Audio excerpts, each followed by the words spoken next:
안녕하세요. 김상철 목사입니다. 오늘은 고린도전서 7장 12절에서 16절 말씀을 통해서 불신자를 전도하면 선물을 받는다 라는 제목으로 새벽 묵상을 하도록 하겠습니다. 제가 먼저 본문을 읽도록 하겠습니다. 그 나머지 사람들에게 내가 말하노니 이는 주의 명령이 아니라 만일 어떤 형제에게 믿지 아니하는 아내가 있어 남편과 함께 살기를 좋아하거든 그를 버리지 말며 어떤 여자에게 믿지 아니하는 남편이 있어 아내와 함께 살기를 좋아하거든 그 남편을 버리지 말라. 믿지 아니하는 남편이 아내로 말미암아 거룩하게 되고 믿지 아니하는 아내가 남편으로 말미암아 거룩하게 되나니 그렇지 아니하면 너희 자녀도 깨끗하지 못하니라. 그러나 이제 거룩하니라. 혹 믿지 아니하는 자가 갈리거든 갈리게 하라. 형제나 자매나 이런 일에 구애될 것이 없느니라. 그러나 하나님은 화평 중에서 너희를 부르셨느니라. 아내된 자여 내가 남편을 구원할는지 어찌 알 수 있으며 남편된 자여 내가 내 아내를 구원할는지 어찌 알 수 있으리요. 아멘. 바울은 믿지 않는 사람과 결혼하는 남편 혹은 아내들에게 배우자를 구원하는지 어떻게 알겠느냐고 반문하면서 배우자가 구원을 얻도록 노력하라고 권면했습니다. 오늘의 본문은 가족이나 가까운 이웃 또는 직장 동료들 중에서 전도가 되지 못한 이들에게 교훈과 소망을 주는 말씀입니다. 여러분, 주변에 믿지 않는 분들이 있다면 전도의 꿈을 버리지 말고 기다리면서 끝까지 전도해야 할 것입니다. 자, 그럼 먼저 전도를 하면 어떤 선물이 기다릴까요? 오늘 본문 제목이 불신자를 전도하면 선물을 받는다이기 때문에 이 부분을 먼저 설명하겠습니다. 전도를 하면 받는 선물은 다름이 아니라 은혜입니다. 이 은혜는 이 땅을 다스리는 힘, 곧 카리스마를 얻게 됩니다. 제가 전에도 설명했지만 카리스마는 헬라어입니다. 이 단어는 은혜나 선물을 의미하는 카리스에서 유래했습니다.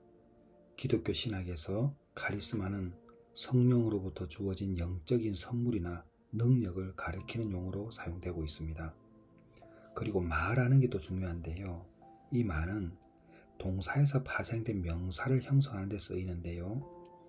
특별히 카리스마, 카리스라는 은혜의 단어에 마가 붙어서 카리스마가 되면 은혜의 결과 또는 은혜로 받은 선물 이와 같은 뜻을 가지게 됩니다. 그래서 이는 성령의 은혜로 인한 영적 선물이나 능력을 의미하는 것으로 사용되었습니다. 그러므로 전도를 하면 카리스마가 생기는 것이죠. 세상을 다스리는 힘을 가질 수 있기 때문에 너무나 자유로운 삶을 살아갑니다. 자, 그럼 어떻게 하면서 기다려야 될까요? 첫 번째는 기도하면서 기다려야 합니다. 기도에는 불가능도 가능하게 하는 힘이 있습니다. 우리가 매번 강조하는 게 무엇입니까? 1시간 기도잖아요. 불신 가족을 위해서 끊임없이 기도할 때 반드시 하나님의 때에 응답을 받습니다. 저는 영화를 하면서 한 번, 중독 강의를 하면서 또 한 번의 경험이 있습니다. 영화를 만들 때에는 여러분도 보셨지만 부활 그 소망에 29살의 세상을 떠난 권여원 자매의 이야기가 있습니다.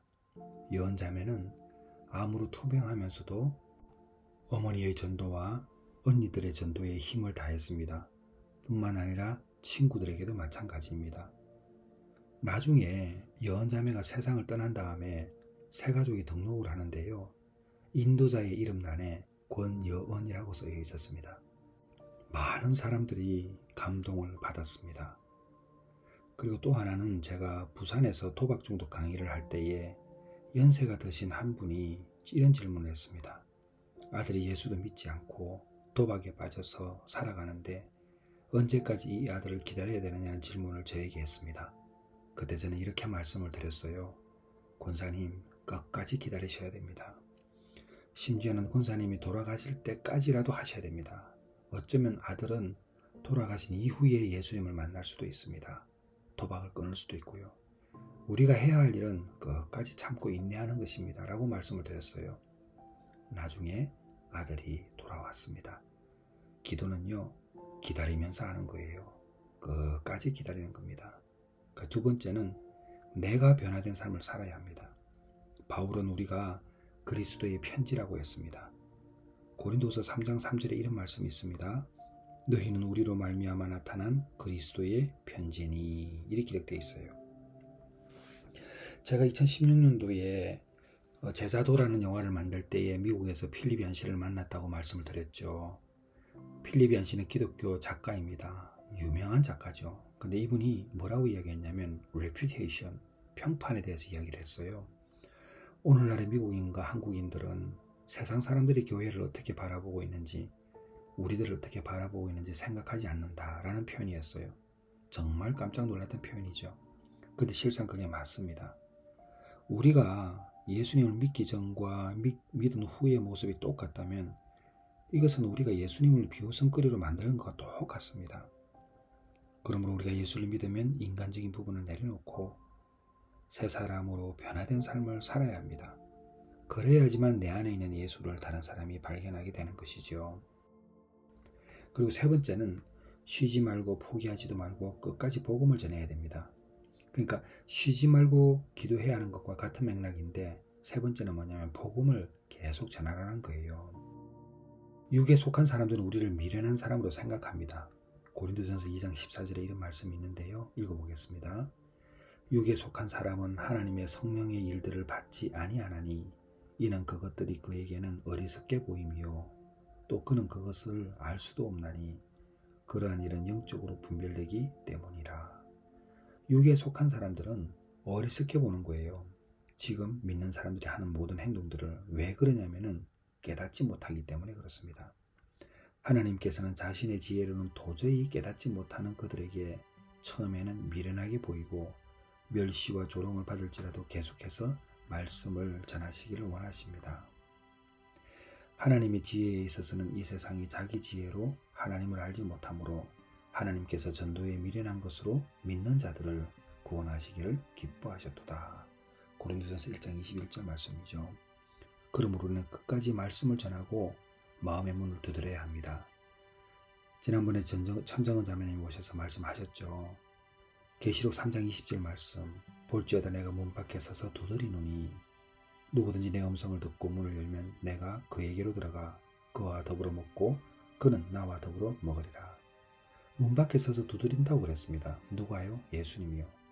근데 그 두드리는 역할을 예수님이 두드리시죠. 누구를 통해서? 우리를 통해서. 그래서 여러분 전도하는 거예요. 끝까지 복음을 전하는 것입니다. 사랑하는 성도 여러분, 한 주간을 보내실 때에 혹 마음에 두신 전도자가 있다면 꼭 전도하십시오. 그리고 그들에게 작은 선물이라고 하면서 건네고 힘을 전하는 그런 여러분이 되시면 좋겠습니다. 불신자를 전도하면 선물을 받습니다. 그것이 뭐라고 그랬죠? 예, 카리스마입니다. 이 카리스마가 여러분의 평생에 함께하기를 주님의 이름으로 축원합니다. 기도하겠습니다. 하나님 아버지, 내가 사랑하는 교회 성도들은 늘 기도하고 말씀을 읽으며 전도자의 삶을 살게 하여 주시옵소서. 예수님을 알기 전과 알던 후의 삶이 완전히 변화되게 하여 주시옵소서. 그리하여 그리스도의 편지의 역할을 온전히 감당할 수 있도록 모두가 이 세상을 평안하게 담대히 살아가게 은혜 충만하게 살아갈 수 있도록 인도하여 주옵소서. 예수님의 이름으로 기도드렸사옵나이다. 아멘.